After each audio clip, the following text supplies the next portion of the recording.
McCowan, push yes. And press yes for her. And then Corner can press yes. All right, clerk can close the roll.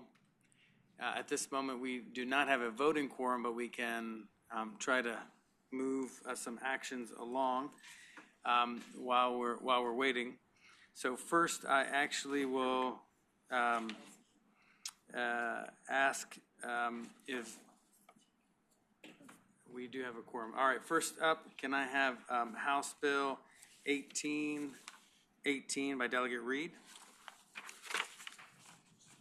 Thank you, Mr. Chair. Are you ready for me to begin? Please, Delegate Reed. Okay, thank you very much. House Bill 1818 adds an additional tool to the toolbox of the current Virginia School Security Grant Program, in that what this would do is it would be a combination of a hardware and a software solution to be able to allow existing cameras that exist, or if existing cameras don't exist, to be able to slightly pay for the funding for those, and then for school districts to be able to apply for grants for this AI-empowered solution that would allow for the cameras to be able to provide a queuing mechanism to people in the school and to law enforcement in the event that a gun is brandished in and around the area where the cameras are located. I think one of the key things that we like to talk about is the fact that we know that we can secure the perimeter, the defensive part of a school as much as we possibly can, but invariably doors will be open, locks don't work, those type of issues. And even if we had school resource officers in all of the schools,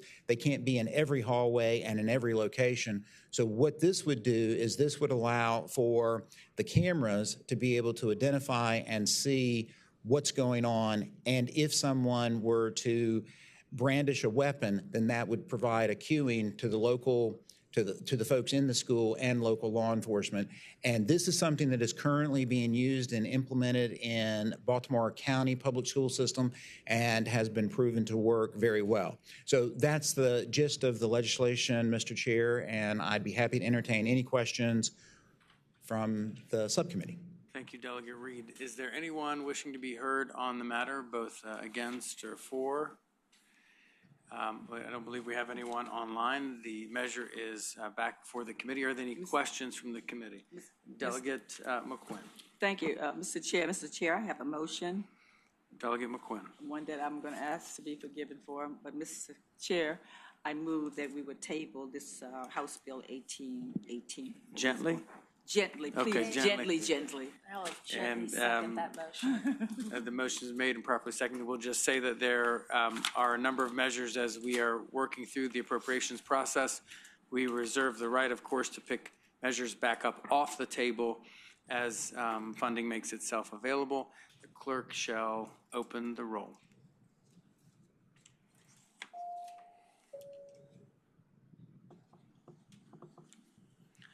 Clerk shall close the roll.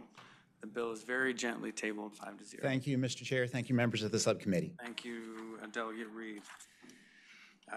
Next, we will hear from Delegate McClure.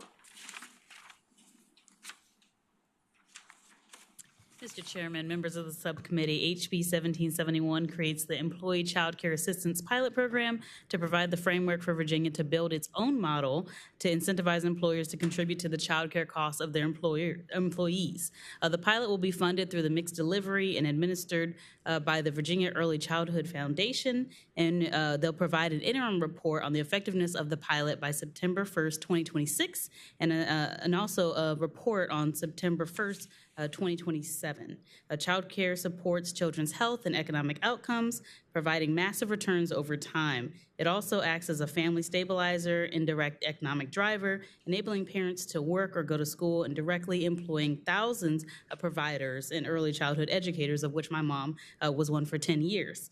This public-private partnership allows employers, businesses, and communities to contribute to the success of Virginia's early learners and support our hardworking families. For employers that agree to make child care contributions on behalf of their employees, the Employee Child Care Care Assistance Pilot Program will issue a state match directly to eligible providers. Small businesses will be prioritized when awarding funds. This partnership with employers will ensure access to quality, affordable child care for Virginia's working families, and this bill passed this subcommittee and the committee in the House of Delegates last session, 87-8, and is part of the Omnibus package. So, Mr. Chairman, members of the subcommittee, I ask that you support 1771, considering the funds that you have before you.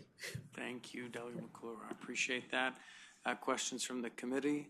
Delegate McQuinn. Mr. Chair, I don't have a question, but I could certainly say that we are in a crisis, and these kind of programs absolutely necessary for us to address what we are challenged with. And so, with that being said, Mr. Chair, could I move to report? Well, Madam Delegate, yes, ma'am. We've got a few folks who probably want to be heard on this bill. I withdraw. So, out to the public, for those who would like to be heard in favor of the bill.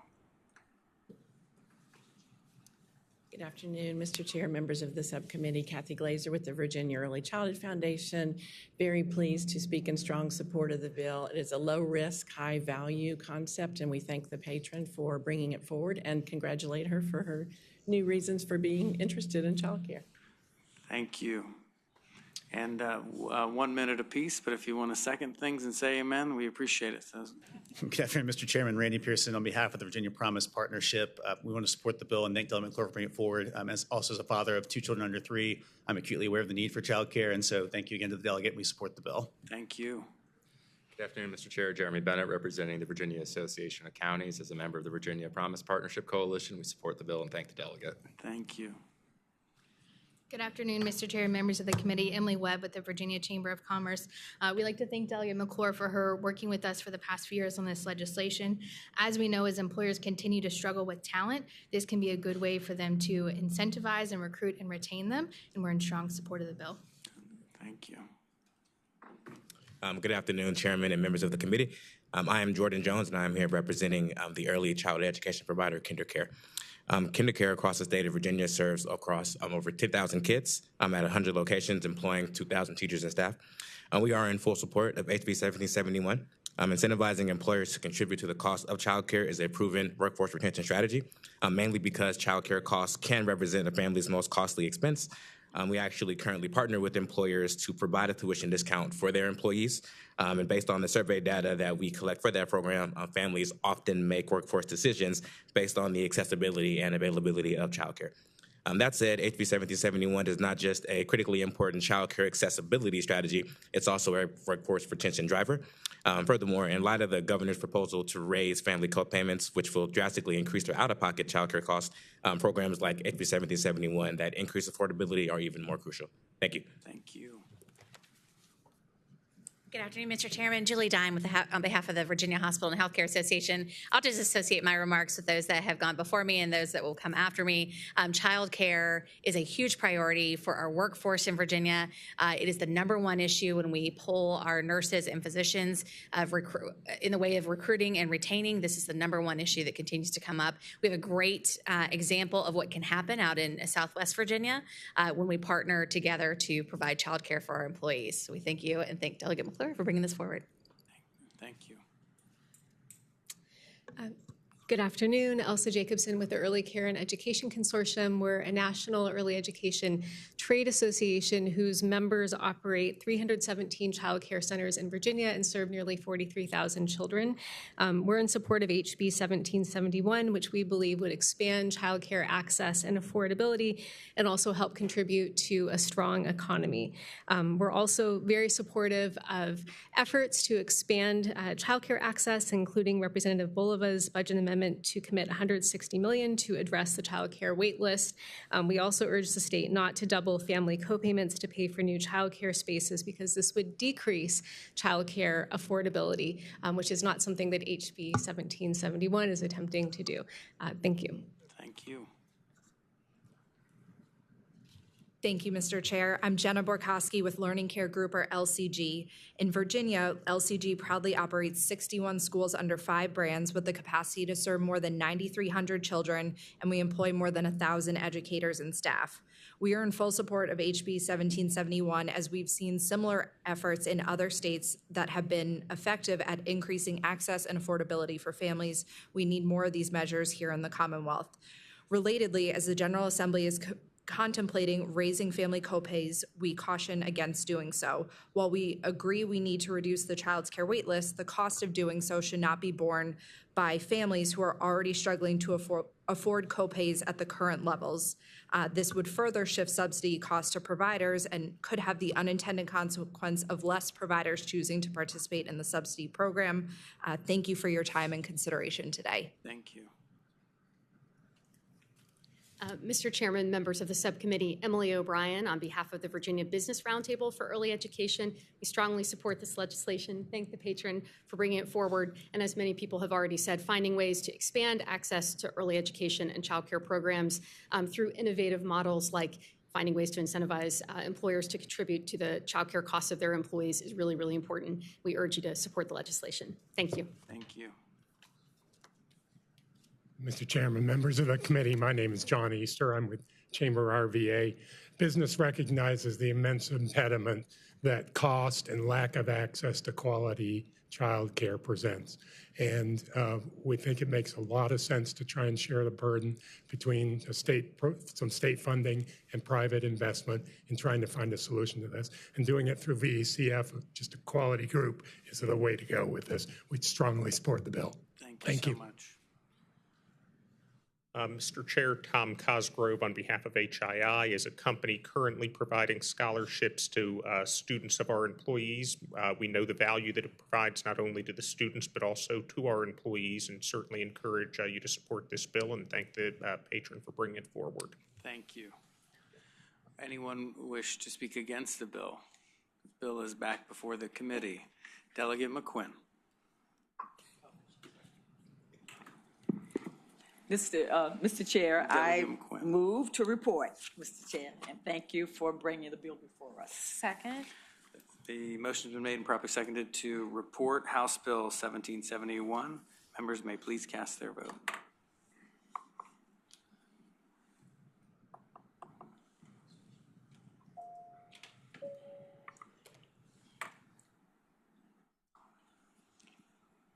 Clerk may close the roll. Bill reports 5-0. Thank you, Mr. Chair, members of the subcommittee. I appreciate it. Thank you. Next, Delegate Cole.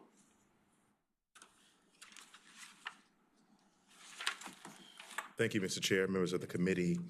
Before you is House Bill 2164. A simple yet important fix to help localities like Stafford County continue delivering high-quality public services, especially for our veterans. Stafford is proud to be home to the largest percentage of properties per capita owned by 100% disabled veterans in Virginia. Veterans choose Stafford and Virginia for our excellent schools and services. However, when the value of these tax-exempt properties is included in the composite index of local ability to pay, the LCI, it unfairly inflates a locality's ability to fund services like education. HB 2164 ensures these properties are treated the same as other tax-exempt properties like churches and government buildings by excluding them from the LCI calculation. This fix helps localities meet growing demands and without compromising services for veterans and their families. This bill doesn't add costs or mandates. It simply updates the system to reflect today's realities. I hope it would be the pleasure of this subcommittee to advance 2164. Thank you, Mr. Chair. Thank you, Delegate Cole. Questions from the committee. Now we'll hear from anyone that would wish to be heard on the bill in favor. Mr. Chairman, members of the committee, Kathy Bircher on behalf of Stafford County. This bill was brought forward at the request of Stafford County. The delegate did a great job describing the percentage of properties that are exempted under the new authority mandated by the General Assembly through the constitutional amendment. And this just ensures that those exempted properties are excluded from the calculation of the LCI. We've run the numbers. We believe that almost every locality in the Commonwealth of Virginia has at least a single property that would be exempted and should be excluded from the LCI in the next re-benchmarking. So we appreciate the delegate patroning this legislation, and we look forward to ensuring that those properties are also exempted, as the delegate mentioned, just like the other tax-exempt properties. Thank you. Anyone wishing to speak against the bill? The bill is back before the committee. Mr. Chair, Delegate Sewell. as another resident of a community that has a high veteran population and as a strong advocate for our veteran and military service community, I sadly have to table this legislation at this time. We continue to study this issue and look forward to working with the patron to find a solution for all of us to move forward. So with that being said, I request that we table House Bill 2164 very gently. Motion's been made and seconded to very gently lay on the table House Bill 2164, and we will say that the Joint Subcommittee is studying this very closely, the impacts of any changes to the LCI and the funding formula as a whole. And with that, members may please cast their vote.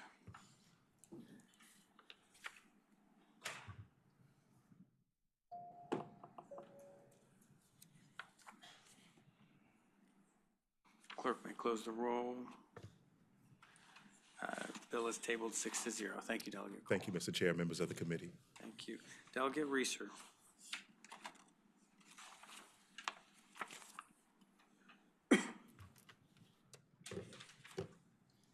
Good morning, Mr. Chairman, members of the committee. I'm before you today on House Bill 2032 on English language learner add-ons.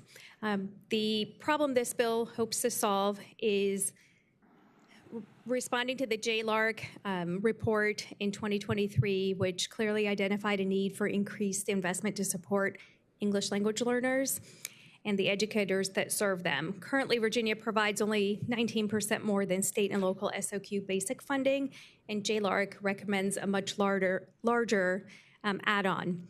As the DOE's accreditation standards are intensifying and measuring learning at the most stringent standards, the support need to be ameliorated accordingly.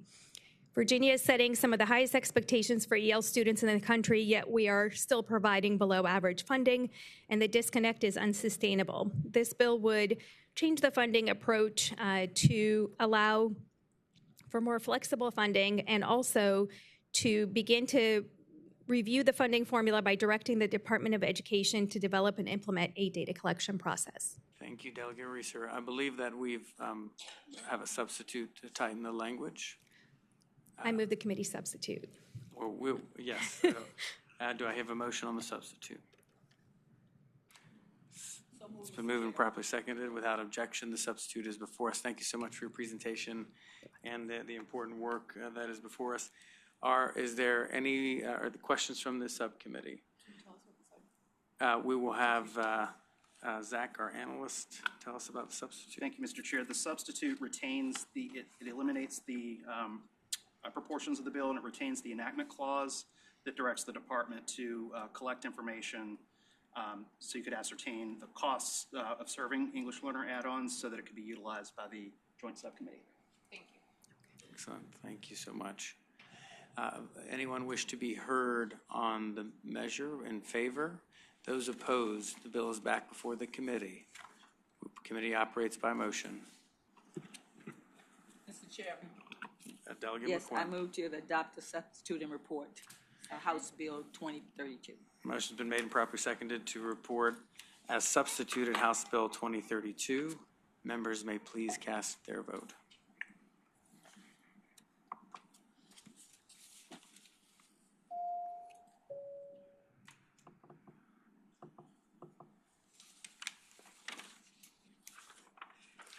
Clerk may close the roll. Bill reports with substitute 6-0. Thank you so much, Thank you. Delegate. Delegate Jones.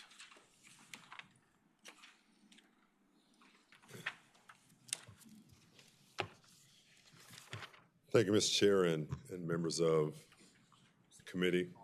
I have before you today HB 1663. And what this bill seeks to do is to establish statewide guidelines for preventing and managing heat-related illnesses in student athletes in public schools. We've seen the reports of athletes that have died as a result of heat-related illnesses, and this just seeks a uniform safety standard to exist in all Virginia schools. VHSL has guidelines, but they do not have requirements, and I just simply believe it is necessary that anyone that is outside, whether it's band, football, lacrosse, anyone practicing fall sports in the heat-related or in times of the summer in which it is the temperatures are elevated, that they have a system and a praxis in place to ensure the safety of these young students, whether it's in middle school or high school. The impact from a fiscal standpoint, we heard back from the DOE that this bill does not have a state-level fiscal impact, but local school divisions, it's indeterminate. But we know this, that they can get a cooling zone just simply by getting a trash can, filling it with water, going to southern states for $200 and getting a trough, and having a plan by which to ensure that the athletes that will be practicing this summer and the band members that will be participating this summer are able to be kept safe. Thank you, Delegate Jones. Is there anyone wishing to speak against the bill? All right, Delegate McQuinn. We are back to Delegate McQuinn. Okay, then. Yeah, Mr. Chair, I move to report House Bill 1663 as Motion's been made and properly seconded to report House Bill 1663. Members may please cast their vote.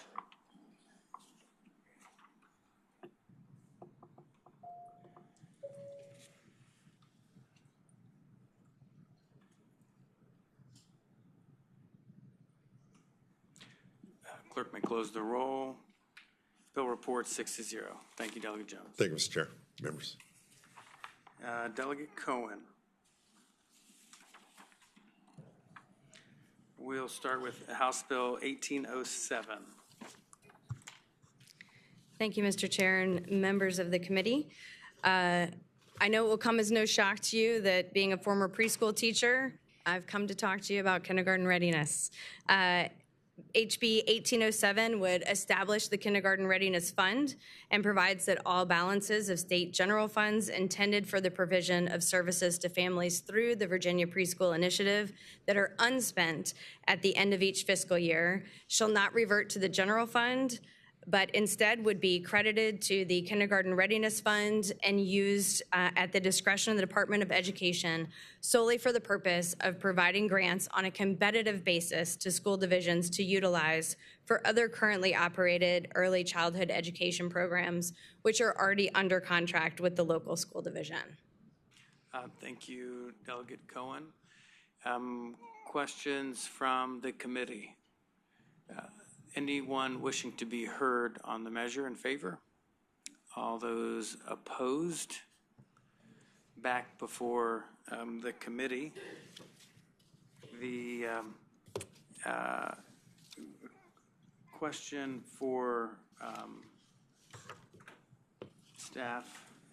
Zach, can you explain, just so everyone is on the same page, what currently happens with underutilized VPI money? Yes, there was language passed last year with Delegate Bulova's bill, House Bill 419, that provides that unutilized VPI slots are, the unused funds are reallocated to create additional slots based on parent demand. So currently the funds are already accounted for. Thank you. Thank you for that. Mr. Chair. So are you saying, Zach, that then this is not necessary because we are already responding to this particular issue? What this is trying to fix we're already addressing it. No, The funding, yes. Currently, the funds are already, Yes. reallocated Right, to a different okay. purpose. Okay. All right. Delegate Cohen. Thank you, Mr. Chair. The piece that sort of speaks to in this bill that kind of piggybacks off what Delegate Bolova was able to do last year is that the unspent funds that do now go back and are sort of dog-eared for preschool and don't go back just to be generally spent, which is great. But what this would do is specifically the money, instead of going into a larger pool, would be the grants would be prioritized, because what happens so often is that unspent money comes in after the year has already started. And so our slots are already filled in different places. And so for us in Fairfax, Loudoun has been using this model, which is what sponsored this bill, that as these slots continue to roll in then from unspent funds, that the locality could prioritize programs, preschool programs that we're already utilizing, so that they wouldn't have to send out a sort of trying to find new places that could pick up some of these slots. They could use programming that they already had under contract, so they wouldn't have to do new RFPs, so that they'd be able to have a streamlined process, hopefully to get kiddos in seats a little bit easier and earlier. Thank you, Delegate Cohen. The bill is back before the committee. Mr. Chair, Delegate Sewell. while early childhood education continues to be a bipartisan priority here in the General Assembly, it appears that there are no funds to divert to this proposed fund. So with that, I very gently lay this bill on the table. Motion's been made and properly seconded to gently lay on the table House Bill 1807. Members may please cast their vote. I believe that was very gently, but Very. okay. We can do very, very if you want. Clerk can close the roll. Bill is gently tabled 6-0. House Bill 1808. Delegate Cohen. Ooh, I hope if this meets the same fate, it will be ever so gently laid on the table. But 1808, also it requires the Commission on Early Childhood Care and Education to develop a proposal for increasing funding for kindergarten readiness funds. So not necessarily just VPI and some of the other programs that we utilize. The idea would be to come up together on what really are the best ways to get our kids ready for kindergarten. We know that the vast majority of localities are failing in their kindergarten readiness index. If any of you have spent time in the classroom, you can tell in about 5 minutes if a kindergartner has not had exposure to preschool. And so the idea behind this would certainly be that the Commission could come and report its proposal to your amazing committee, and would have the opportunity to present that no later than October 1st, 2025, so that the next iteration of the General Assembly might be able to make some recommendations about if we want to keep our existing programs, and if not, how we might be able to restructure our kindergarten readiness program in the Commonwealth. Thank you, Delegate Cohen. Questions from the committee? Okay. Anyone wishing to be heard in favor of the bill? Thank you, Mr. Chairman, members of the committee. My name is Guy Rolling. I'm with Albers and Company, and we are here today representing VA Our Way, a statewide group of concerned citizens who very much we've been working with Delegate Cohen on this bill, and we're very much in support. Thank you, Guy. Anyone opposed to the measure? The bill is now back before the committee. Mr. Chair, Delegate Sewell. this House Bill 1808 is one of a multitude of ideas which have come before this committee and will continue when it comes to addressing early childhood education and kindergarten readiness. And I think that we're at a moment where we're going to have to determine what's the best way for us to all move forward together. So with that, I think that this needs some additional study, and I very, very gently lay it on the table. The motion's been made and properly seconded to very extremely gently lay this on the table. I will say I commend the delegate on the idea about wanting to figure out how we invest in those who are not as ready, and people who are on the commission are, some of them are on the dais here, and we'll certainly be keeping that in mind as the commission is trying to determine its priorities. With that, members may please cast their vote.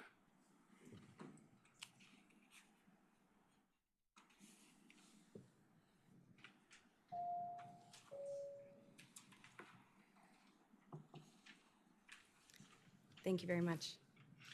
Thank you, Delegate Cohen. Mr. Chair, could I just make a statement about early childhood? I think early childhood program, we did some extensive work, and Zach was here, so he would know. Was it when we did for the 3-year-old and 4-year-old, making sure kids were every child had access to early childhood education. And I think we backed off it. Well, we didn't necessarily back off, but then there was a change in leadership.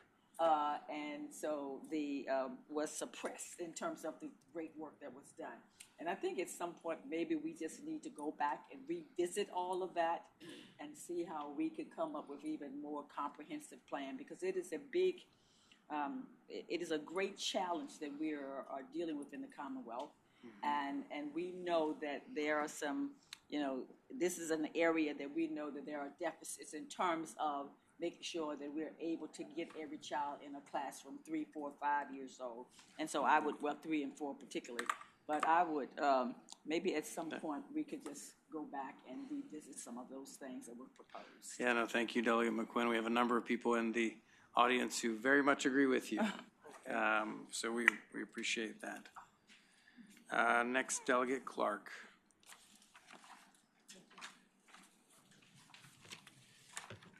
Good afternoon, Mr. Chair and members of the subcommittee. Today I have HB 1700, the Bleeding Control Kits program in schools. This bill will require each school board in the Commonwealth to develop and implement a bleeding control program to be used in emergency plans of primary and secondary schools. As part of this program, bleeding control kits will be placed in each school in easily accessible locations, and any school board employee reasonably expected to encounter a situation requiring use the kits shall receive training on how to do so.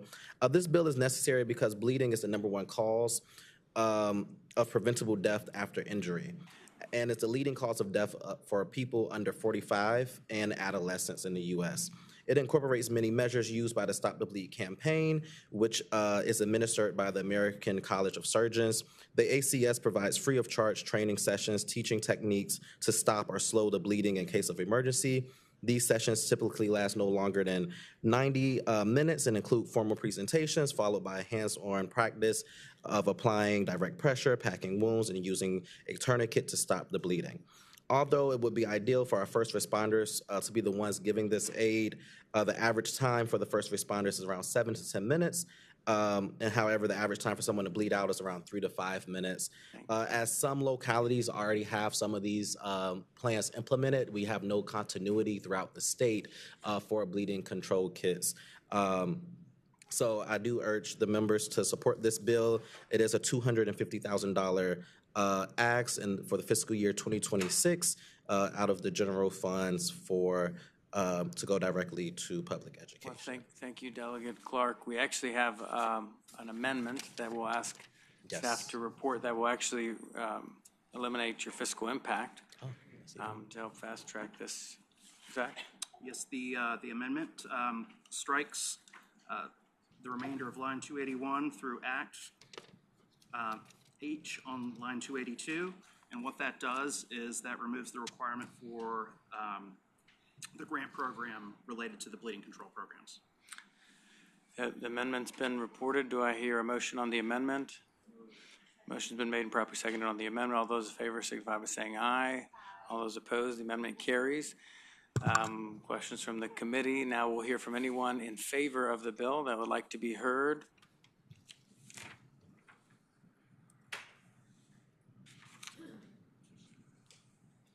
Please identify yourself. You have 60 seconds. Thank you. Brendan Mooney here with Virginia Assistant Defense Lead.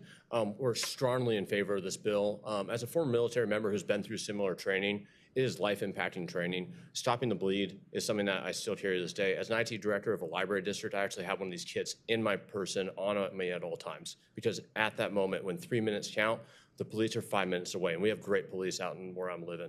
So I come out here, I just want to say his bill is going to help save lives. There's no ifs, ands, or buts. I cannot thank you guys enough for allowing me to speak about this. Thank you. Thank you. Thank you. Good afternoon, Mr. Chair, members of the committee. My name is Patricia Webb. I'm from Hanover County. I'm a mother and a grandmother.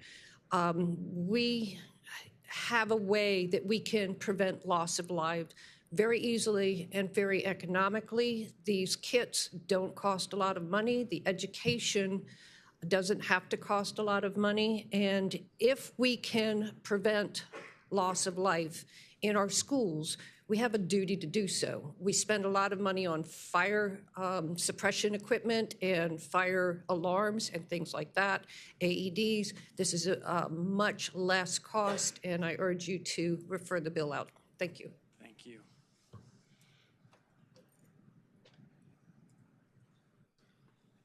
Good afternoon, Chairman Rasul, members of the committee. My name is Jim Irvine. I am a director with the Faster Saves Lives program. I've traveled here from Cleveland today to talk about this bill because I support it. And I hate our children dying in schools, especially from preventable causes, and bleeding out is preventable. And I want to do something about it, and this bill is going to help with that. We've been doing this for over a dozen years in Ohio and in other states. We have multiple lives saved through our program. It's pretty simple. As Ben mentioned already, the timeline on this does not allow the transfer of either the medical care or the victim to save their life and time. But by training the school staff who are already there, they're able to do this job, stop the clock on the bleeding, and transfer the kids, and then they live. So it's literally life and death for them. And I know too many parents who've lost to their kids for bleeding to death. And I thank you for your support. Yeah, thank you. Mr. Chairman, Philip Van Cleve, VCDL. Yeah, we support the bill. We're looking at a myriad of things to make our schools safer. We don't want to see any more tragedies in this state. Thank you. Thank you. Anyone speaking in opposition to the bill? Next, we'll turn online. I believe that there may be one person online that would like to be heard. You have 1 minute. I believe it's Dr. Wilson, if I'm not mistaken. Yes. Thank you for the opportunity to speak on behalf of House Bill 1700. I'm a surgeon in Williamsburg, Virginia, and I am representing the Virginia chapter of the American College of Surgeons. As has been pointed out, the most critical time for any traumatic event is right after it happens. These kits provide the resources to intervene during that hour or during those minutes where these minutes count. They have the gauze, both regular as well as with a hemostatic agent, a tourniquet, gloves, scissors, everything necessary to intervene until first responders can get people to where they need to go. They've been used from surfing accidents in Maryland to four-wheel accidents in Iowa. Having these kits readily available at school provides the ability to intervene quickly. And I thank you. Thank you, Dr. Wilson. The bill is back before the committee. Mr. Chair, Delegate Sewell. I have a motion. Delegate Sewell. I move that we amend and report House Bill 1700. Second. Motion's been made and properly seconded to report the amended House Bill HB 1700. Members may please cast their vote.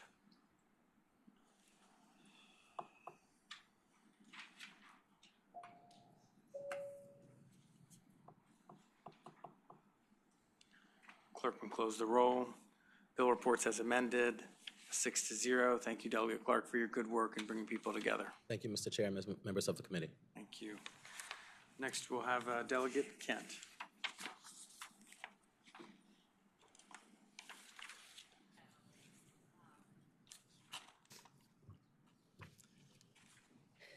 Thank you, Mr. Chair. I am here to speak on HB 1909. We actually have an amendment to that, which hopefully you all received. I have paper copies if necessary. It doesn't pull Do you up. have from DLS? Yes, sir. Okay, if you could, Do you have? you could hand that and we'll have you, do you have that? I have what we sent DLS. Mr. Chair, members of the subcommittee, that's not something that I have with me. Can we propose, can we grab her copies? Do we have copies for everyone? That's not it. That's not it. Different bill.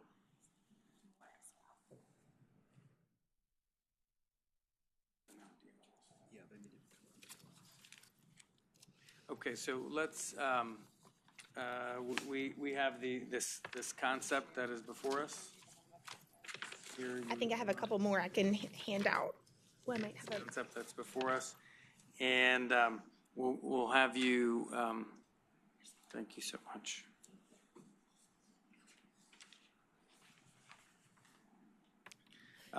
If you could please present your bill and then we'll proceed accordingly. Okay, yes, sir. Thank you. So as agriculture is the #1 industry in Virginia, this bill would seek to develop a comprehensive plan to enhance agricultural education by creating positions that would streamline all of ag ed in Virginia by pulling together the necessary stakeholders in the industry in order to ensure that as agriculture modernizes and things move forward, that we are bringing the best to our educational system for agriculture. It will help attract and develop young talent in agriculture by boosting sustainability and growth in Virginia's agriculture section. Delegate Kent, could you just tell us any of the big changes that you're wanting to propose? At Yes, this sir. point, we would be calling this in concept because it isn't DLS drafted. But could you tell us some of the changes so that way everyone just knows and we can proceed? Yes. So the biggest change is in this membership terms, quorums, and meeting section.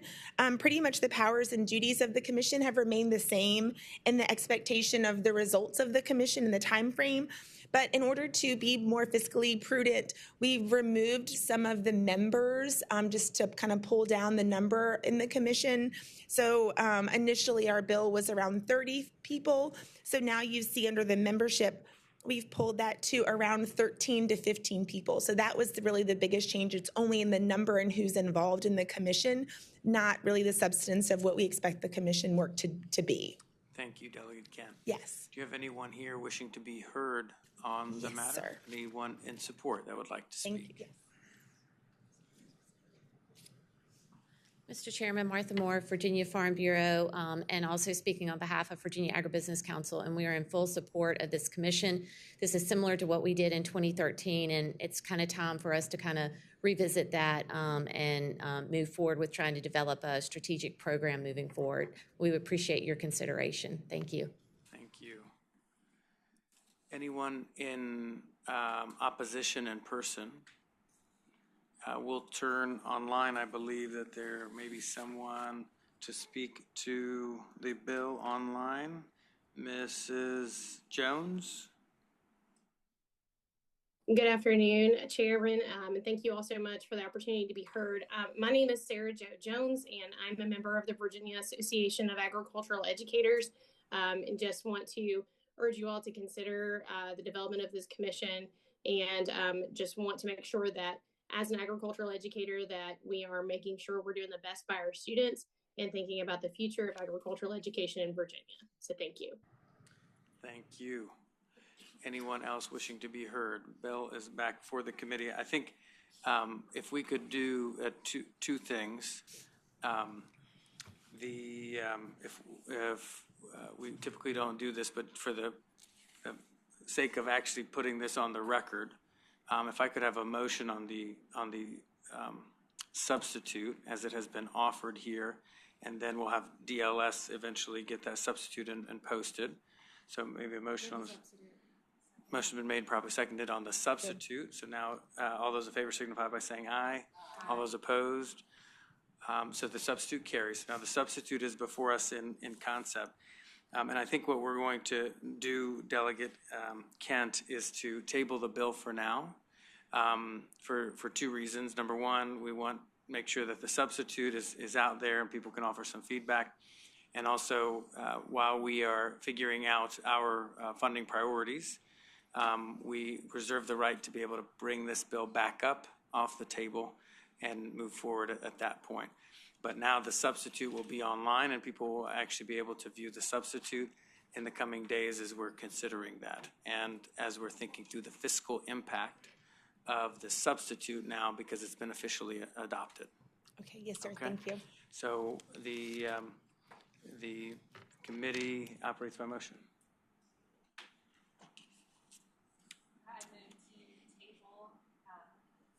I move to table House Bill 1909 with substitute. Motion has been made and properly seconded to table the substitute House Bill 1909. If the clerk may open the roll.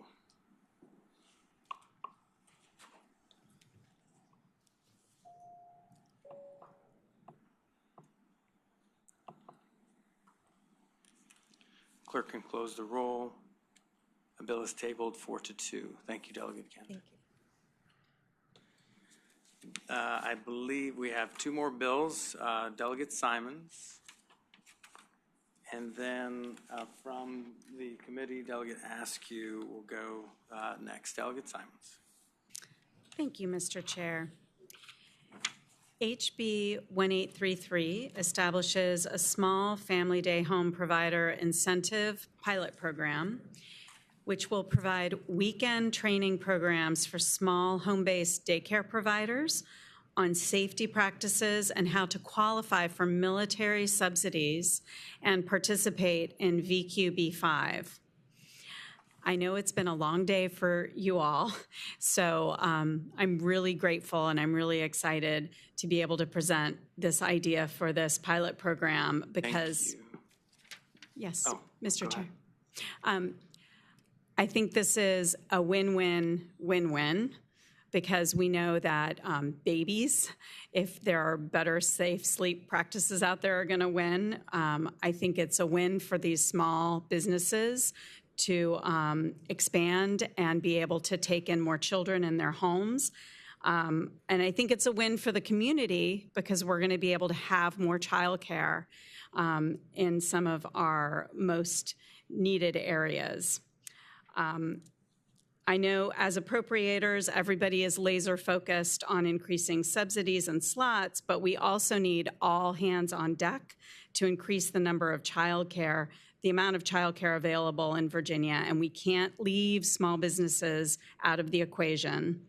I think this bill is an innovative way to do just that and unleash the power of small businesses to solve childcare scarcity, and we know this is one of the most important issues for our constituents.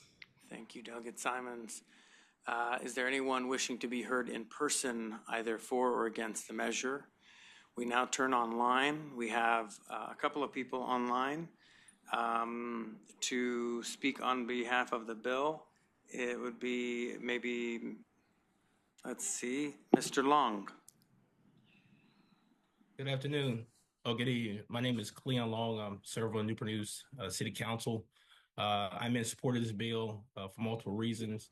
One of the big priorities for me in the city is how do we increase child care providers in the city.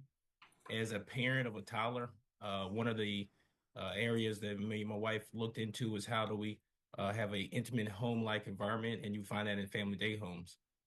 What I like about this bill is that this bill will move family day homes, which are unlicensed, which could be less than 4, into being licensed. So we're tying them more closely to the education and being ready for school.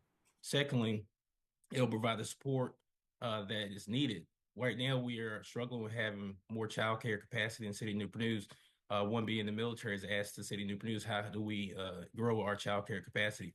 Family day homes will be that avenue that we should look into to take because it will allow more family day homes to grow and thrive in cities across Virginia. Thank you. Thank you, Mr. Long. Then Ms. Reif. welcome. Hi. Hopefully you can hear me. We can. I want to echo. Oh, I want to echo everything Mr. Long said. I also want to say this is a super important bill. It's a true partnership. There is a supply issue in the Ready region, Chesapeake area. Let's be honest. You don't need to get a license in Virginia unless you have 5 kids in care.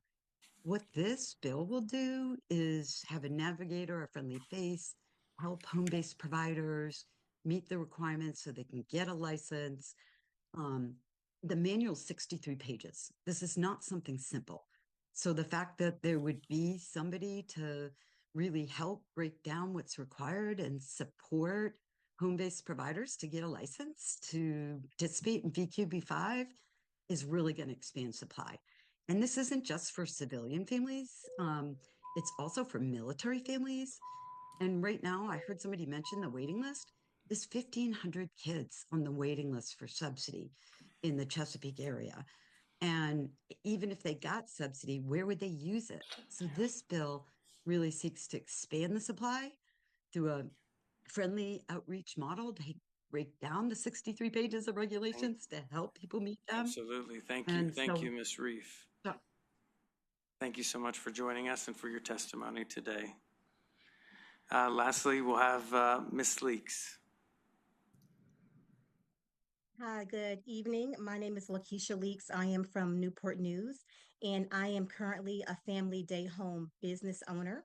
And I would like to say, what Grace just mentioned, going through and becoming a licensed family day home is a very challenging task. It's costly, and it takes a lot of effort.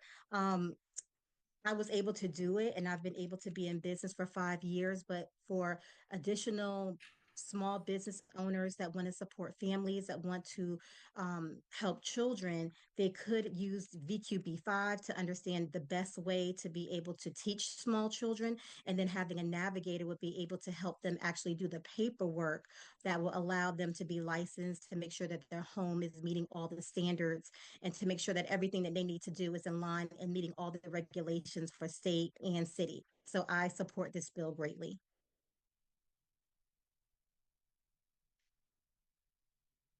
Thank you, Ms. Leaks, for joining us and for your comments. The bill is back before the committee. Any questions from the committee? Motion's been made and properly seconded to report House Bill 1833. Members may please cast their vote.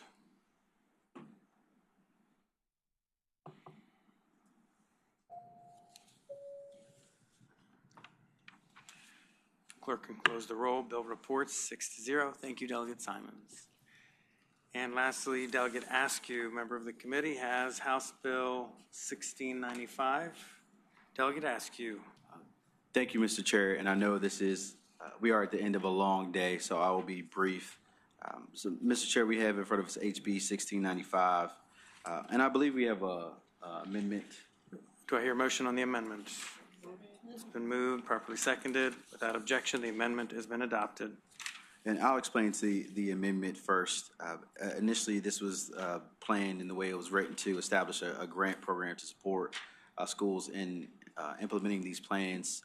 But moving forward, it's with the amendment, it's removed, and hopefully we can still get to the substance of the bill and pass the plan. But we are trying to create in public elementary school and secondary schools a cardiac response plan, which is also known as a SERP, or an athletic emergency action plan, to address sudden cardiac events, integrating evidence-based guidelines. Also have individuals from the American Heart Association, so I will give up any additional time that I have to the folks for the American Heart Association, Mr. Chair. Thank you, Delegate Askew. Those wishing to be heard in favor of the bill, welcome. Good evening, Mr. Chair, members of the committee. Gonzalo Ida with the American Heart Association. We thank Delegate Askew for patroning this bill and being a champion for it here in the Commonwealth of Virginia. Here at the American Heart Association, we just strongly believe in making our schools heart safe for all students, regardless of zip code where they are, by having these cardiac emergency response plans. And we would hope that the committee will agree and support. Thank you. Thank you. Mr. Chairman, Shane Riddle with the Virginia Education Association. Mr. Chairman, committee members, the VEA Legislative Committee is in support of HB 1695. Thank you. Thank you. Mr. Chair, Brittany Whitley on behalf of the Virginia Association of School Nurses. We do support the bill and appreciate the delegate bringing this and the work of the School Health Services Committee in endorsing this. Thank you. Anyone in opposition? The bill is back before the committee. Committee operates by motion. Move to report with substitute. The motion's been made and properly seconded to report the bill as amended. Amended, yes. House Bill 1695. Members may please cast their vote.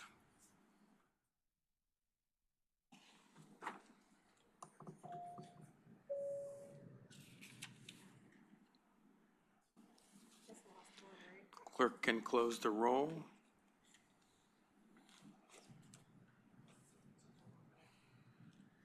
And I believe that completes the business of the subcommittee. The subcommittee shall rise.